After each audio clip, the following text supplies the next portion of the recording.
students, this is Purvi here. Today we are going to discuss about the 8th chapter from Business Studies Part 1, that is controlling. Concept of controlling.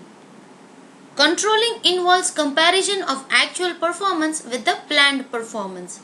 If there is any difference or deviation, then finding the reasons for such difference and taking corrective measures or action to stop those reasons so that they don't reoccur in future and that organizational objectives are fulfilled efficiently. Controlling refers to the process of measurement of performance according to standards, measuring deviations and taking corrective action to achieve predetermined goals. In order to seek results, manager must exercise effective control over the workers. Coates and O'Donnell has to say that managerial control implies the measurement of accomplishment against the standard and the correction of deviations to ensure attainment of objectives according to plans. Nature of controlling. The first nature of controlling is it is a goal-oriented process. Since controlling ensures that an organization's resources are effectively and efficiently utilized for achievement of goals, it is regarded as a goal-oriented process. At the same time, controlling is performed by all managers, that is, top, middle, and lower, to keep a check on the activities of their subordinates. It is equally required in a hospital, a club, an educational institution, etc. Therefore, it is regarded as a pervasive function. Control should not be misunderstood as the last function of the management process. By analyzing deviations and taking corrective action, it helps in formulating better plans for the future.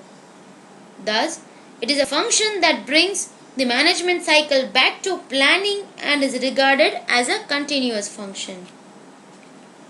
Controlling is backward-looking process because it is like a post-mortem of past activities to find out deviations from standard plans, and it is also a forward-looking process as it seeks to improve future results by taking corrective action. Let us talk about some importance of controlling. Now, controlling measures progress towards the organizational goals and find out deviations. In the absence of control system, activities may not be carried out according to plans. Thus, we can say that it guides the organization and keeps it on the right track so it can attain its goals. Also, through an effective control system, managers can easily judge the accuracy of standards. It also helps to keep a careful check on changes taking place in the organization and in the environment, which facilitates the review of standards in the light of such changes. By exercising control, a manager seeks to reduce wastage and spoilage of resources. Each activity is performed in accordance with predetermined standards and norms, which helps in effective and efficient utilization of resources. Also, controlling helps employees in realizing what they are expected to do and what are the standards of performance on the basis of which they are appraised. This motivates them to perform better. By keeping a check on the activities of the workers, controlling creates an atmosphere of order and discipline among them. It also helps to keep a check on the dishonest behavior of employees.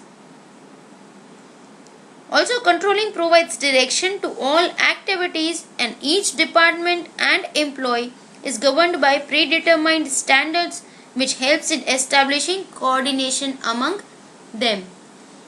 Therefore, controlling is important for accomplishing organizational goals, judging accuracy of standards, making efficient use of resources, improving employees' motivation, ensuring order and discipline, and facilitating coordination in action. Limitations of controlling. Control system is effective when standards are defined in quantitative terms. But in some cases, like employee morale, job satisfaction, etc., it is not possible to set quantitative standards.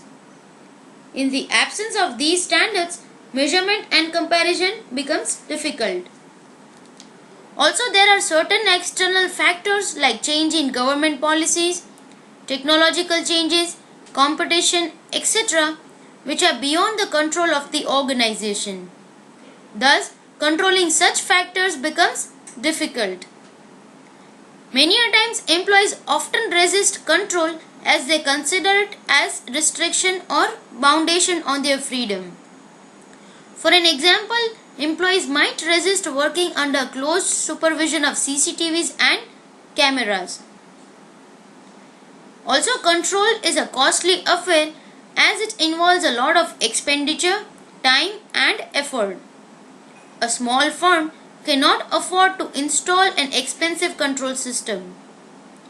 A cost of control system should not exceed the benefits derived from it. So from all these we can say that controlling is difficulty in setting quantitative standards, little control on external factors, resistance from employees and costly affair are the various limitations of controlling.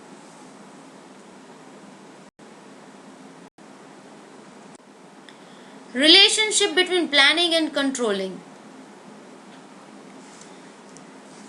Planning and controlling are inseparable twins of management. Planning and controlling are interrelated and interdependent. Both of them are forward-looking as well as backward-looking functions. Planning is the base of controlling function, as controlling involves measurement of performance against the standards to analyze deviations and take corrective action. Thus, controlling is possible without planning. But planning without controlling is meaningless because in the absence of controlling, it is not possible to monitor the progress and keep a check on the proper implementation of plans. Thus, we can say that without controlling, planning will fail to achieve objectives. Planning is a thinking process while controlling is an executive function. While planning involves creative thinking, imagination and sound judgments, controlling ensures that such decisions are converted into desired actions. Thus, planning is perspective whereas controlling is evaluative. Now, how planning and controlling are forward-looking as well as backward-looking function. Planning involves setting objectives and deciding the future course of the action to achieve them. Thus, it is regarded as a forward-looking function. While controlling involves a post-mortem of the past activities of an enterprise and finding out deviations from the targeted standard. Therefore, it is regarded as a backward-looking function.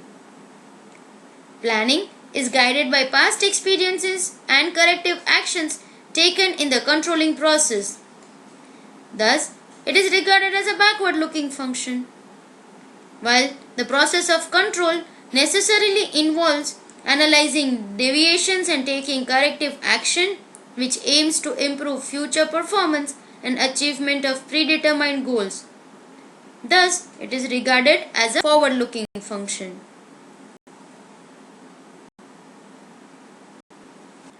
The process of controlling.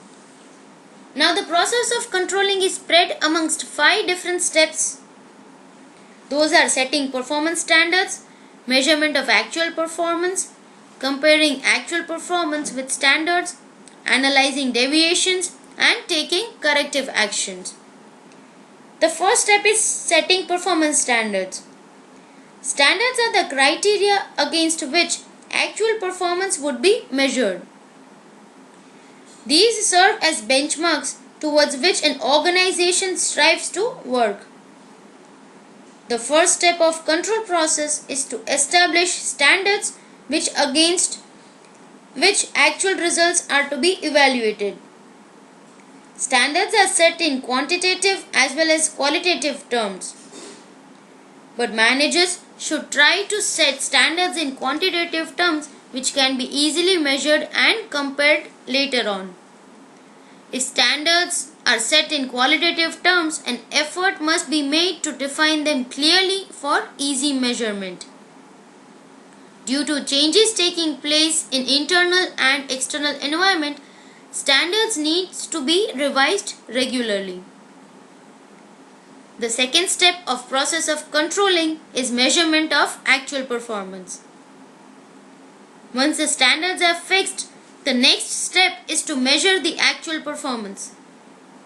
Generally, it is conducted by the managers to analyze the overall efficiency level of the employees. While measuring the performance, objective and reliable methods should be used, such as sample checking, preparing reports, personal observation, etc. Measurement should be done after the task is completed. However, sometimes performance can be measured during the performance to ensure regular control over the activities. Usually in large organizations, certain PCs are checked at random instead of checking the whole lot. This is called sample checking. The third step in the process of controlling is comparing actual performance with standards. This step involves comparison of actual performance with the standard. Such comparison helps in revealing the deviations between actual and desired results. Comparison becomes easier when standards are set in quantitative terms. The fourth step in controlling process is analyzing deviations. Under this step, deviations in key areas of business need to be attended on urgent basis as compared to deviations in certain insignificant areas. There is a need to determine the acceptable range of deviations in all operation areas. We should keep certain points in mind while analyzing deviations. Those points could be critical point control, management, or control by exception. Now, according to the critical point control, this principle of control system should first focus on key result areas which are critical to the success of the organization. It is because it is not possible to keep a check on all the activities of the enterprise.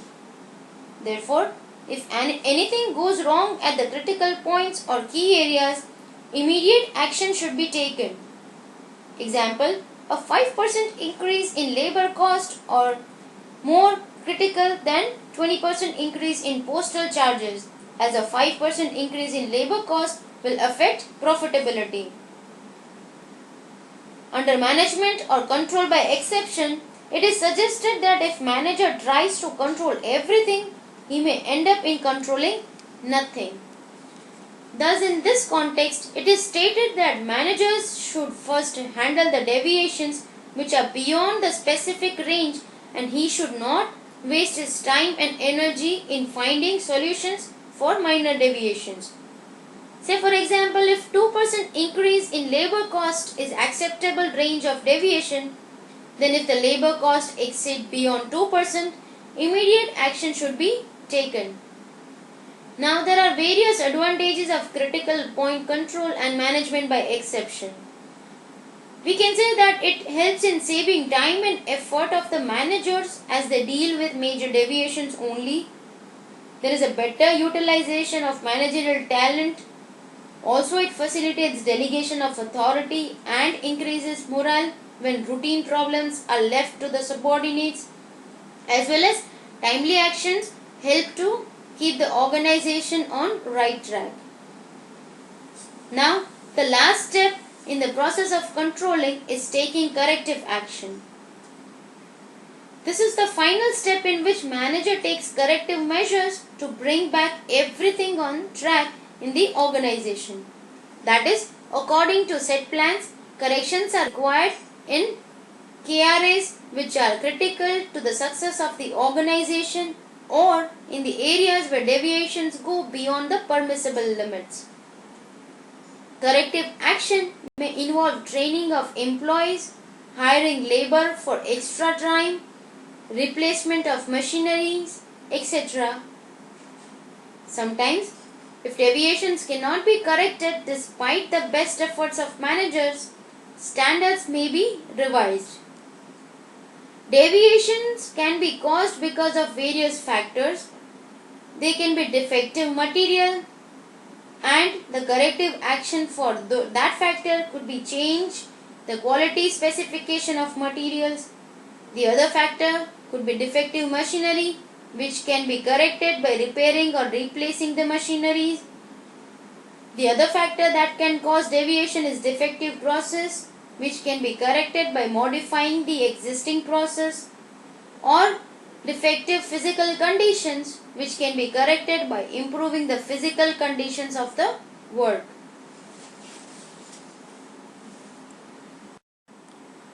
So students, this was the 8th chapter from Business Studies Part 1. Thank you.